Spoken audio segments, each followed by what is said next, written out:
Hello everyone. Date है आज की 5 जनवरी 2025 एंड आज हम करने वाले हैं evolution of basic structure doctrine. तो इसमें हम क्या क्या करेंगे, सबसे पहले introduction, then evolution of basic structure doctrine, कैसे इवॉल्व हुआ ये basic structure doctrine and elements of basic structure. तो शुरू करते हैं। तो सबसे पहले तो बेसिक स्ट्रक्चर मतलब क्या होता है, तो ना ही कॉन्स्टिट्यूशन ने डिफाइन किया है बेसिक स्ट्रक्चर, ना ही सुप्रीम कोर्ट ने डिफाइन किया है बेसिक स्ट्रक्चर का टर्म। जो various judgements of supreme court वही फॉर्म करते हैं bedrock of the basic structure doctrine. इसके बाद समझना, बेसिक स्ट्रक्चर को अमेंड नहीं कर सकता है पार्लियामेंट। जो अभी प्रेजेंट सिचुएशन है वो क्या है, प्रेजेंट पोजीशन वो ये है कि पार्लियामेंट अमेंड कर सकता है कॉन्स्टिट्यूशन के किसी भी पार्ट को as per article 368 including the fundamental rights, मतलब फंडामेंटल राइट्स को भी अमेंड कर सकता है बट बेसिक स्ट्रक्चर को अफेक्ट नहीं कर सकता है। ठीक है, अभी evolution of basic structure doctrine, कैसे इवॉल्व हुआ बेसिक स्ट्रक्चर डॉक्ट्राइन। तो सबसे पहले तो शंकरी प्रसाद केस हुआ। शंकरी प्रसाद केस में सुप्रीम कोर्ट ने बोला कि पार्लियामेंट फंडामेंटल राइट्स को अमेंड कर सकता है, कोई भी दिक्कत नहीं है। इसके बाद गोलकनाथ केस आया। गोलकनाथ केस में बोला सुप्रीम कोर्ट ने कि फंडामेंटल राइट्स आर इम्यूटेबल, मतलब कि वो अमेंड ही नहीं हो सकते। तो पार्लियामेंट कैन नॉट अब्रिज और take away any fundamental rights. तो गोलकनाथ केस में ऐसा बोल दिया। फिर इस पे पार्लियामेंट का रिएक्शन आना ही था और आया।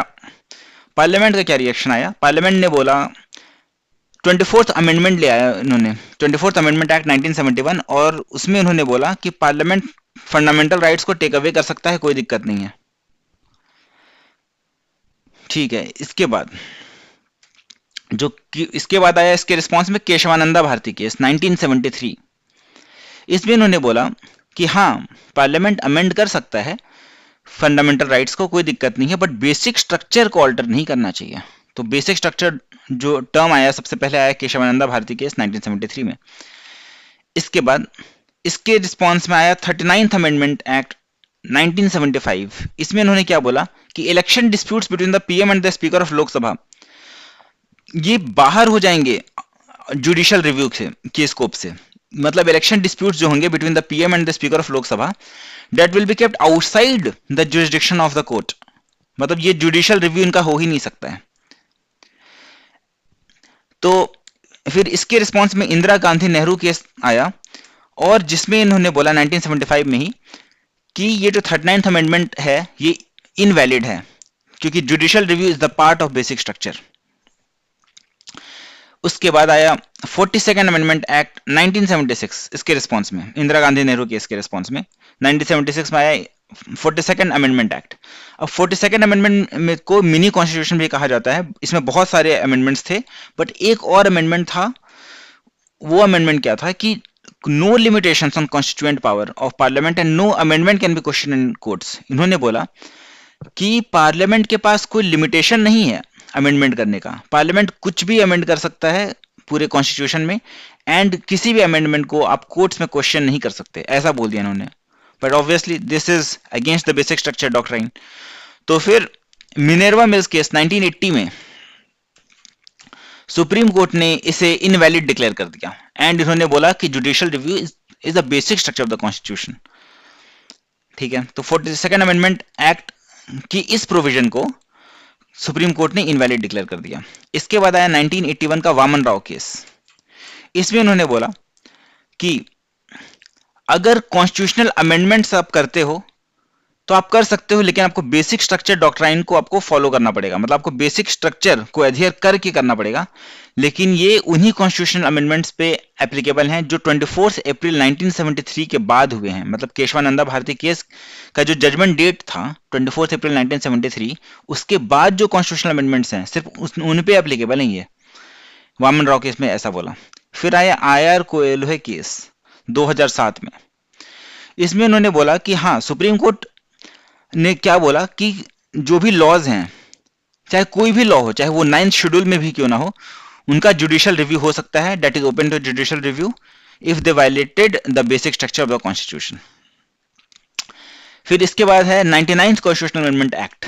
जो 99th कॉन्स्टिट्यूशनल अमेंडमेंट एक्ट था उसमें नेशनल जुडिशियल अपॉइंटमेंट कमीशन के बारे में बताया गया था कि नेशनल जुडिशियल अपॉइंटमेंट कमीशन एक बनेगा कॉलेजियम सिस्टम के जगह पे, जो कि सुप्रीम कोर्ट के जजेस को अपॉइंट करने में मदद करेगा।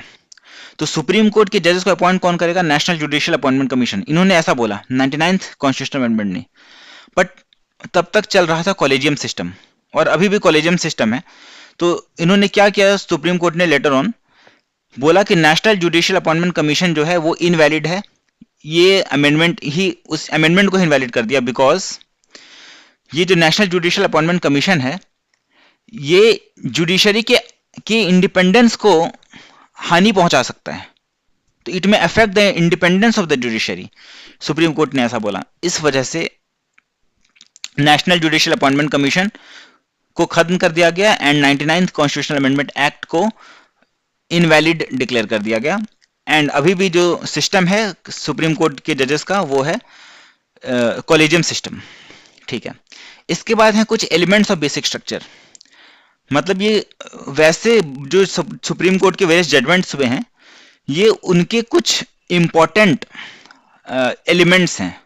मतलब this is not an exhaustive list, this is just examples of basic features of the constitution, मतलब जिन्हें ऑल्टर नहीं किया जा सकता है।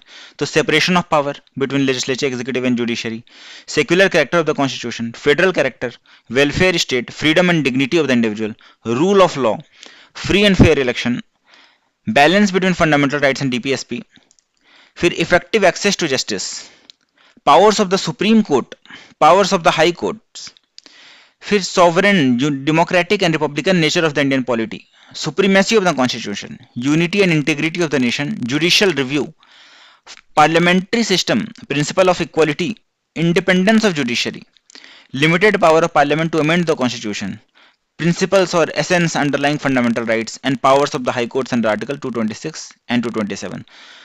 तो ये कुछ एग्जाम्पल्स थे of basic features of the constitution.